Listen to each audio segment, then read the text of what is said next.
ပတ်စံတစ်ထောင်ရှိုံနဲ့ထမင်းစားလို့ရတယ်ဆိုလို့ရှိရင်ဘယ်သူယုံပါလဲ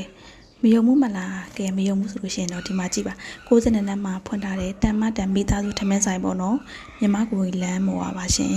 အဲ့ဆိုင်လေးမှာဆိုလို့ရှိရင်ထမင်းတစ်ပွဲရလဲ900ဟင်းတစ်ပွဲရလဲ900တန်မတန်ပဲရှင်ဒါကတော့အခု17နာရီခွဲဆိုရင်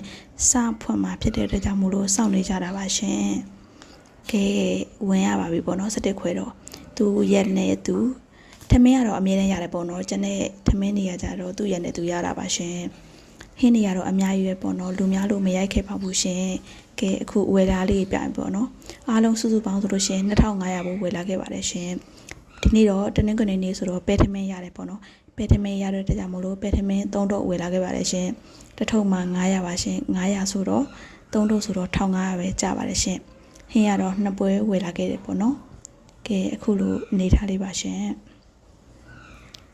3ပွဲပေါ့နော်အရင်အစားမကြည့်ဘူးဆိုလို့ရှင်တပွဲနဲ့ဝပါတယ်ရှင်ငပိလေးလဲသူအလကားပြလိုက်တယ်ပေါ့နော်ပြီးသွားလို့ရှင်ဟင်းအရေးတော့လေးလည်းရတယ်ရှင်ကဲကြက်သားဟင်းလေးလည်းဝယ်လာခဲ့တယ်ပေါ့နော်ပြီးသွားလို့ရှင်ရင်ငါးဟင်းအဆိုင်ရငါးဟင်းအရင်ကြိုက်တယ်ကောင်းတယ်ငါးဟင်းလေးဝယ်လာခဲ့ပါတယ်ရှင်ကဲပဲထမင်းလေးထည့်မယ်ပေါ့နော်ပဲထမင်းရတော့အခုကတော့တပွဲစားပေါ့နော်တပွဲစားဆိုရင်တော်တော်စားလောက်တယ်နော်ချက်ထားရလည်းမဆိုဆန်လေးလည်းကောင်းနေပေါ့နော်ကဲဒါတော့2ပွဲထည့်တဲ့အနေထားပေါ့နော်2ပွဲဆိုရှင်ကိုတော်တော်ကိုဝနေပေါ့နော်ကဲချက်သားရင်းလေးထည့်လိုက်ပါမယ်ရှင်ချက်သားလေးက900ဘူးဆိုတော့တတုံးပဲပေါ့နော်ဒါပေမဲ့ဘာပဲဖြစ်ဖြစ်လေးအခုကမှ900နဲ့ဟာလေးတော်တော်ရှားသွားပြီဆိုတော့တန်နေတော်တော်လေးတန်နေပေါ့နော်အရေးလေးနဲ့စားလို့လည်းကောင်းတယ်ကဲ9ဟင်းလေးကတော့ပြီးမှပဲစားမယ်ပေါ့နော်အခုလောလောဆယ်တော့ချက်သားဟင်းလေးနဲ့ပဲစားမယ်အိမ်မှာရှိတဲ့ငရုတ်သီးကြော်လေးနဲ့ပေါ့နော်ဟင်းရည်လေးရယ်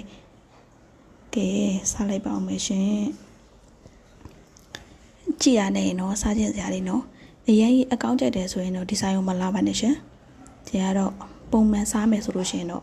ဘိုက်ကိုဝဝလင်လင်နဲ့1000ရှိုံနဲ့စားလို့ရတဲ့ဘတ်ဂျက်ဆိုတာတက်တန်တဲ့ဆိုင်လေးပါရှင်ကဲစားကြပါအောင်ရှင်အရင်ကောင်းပါတယ်ရှင်